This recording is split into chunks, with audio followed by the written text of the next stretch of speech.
Petrol diesel விலை உயர்வுக்கு பல்வேறு அரசியல் கட்சிகள் கடும் கண்டனம் தெரிவித்துள்ளன.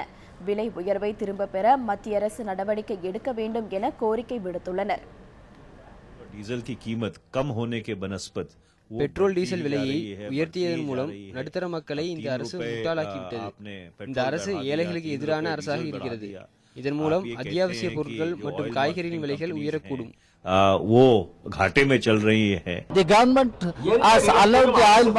இந்த அரசு பெட்ரோல் மற்றும் டீசல் விலையை உயர்த்தியுள்ளது. இதை நான் மிகவும் வன்மையாக கண்டிக்கிறோம்.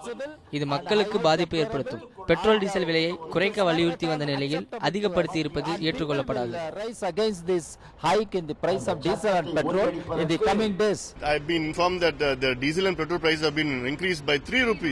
பெட்ரோல் டீசல் விலை 3 ரூபாய் உயர்த்தப்பட்டுள்ளது. இதற்கு கடும் கண்டனத்தை தெரிவித்துக் கொள்கிறோம். கச்சா எண்ணெய் விலை குறைந்து வரும் நேரத்தில் பெட்ரோல் விலை 35 ரூபாய் குறைக்க வேண்டும்.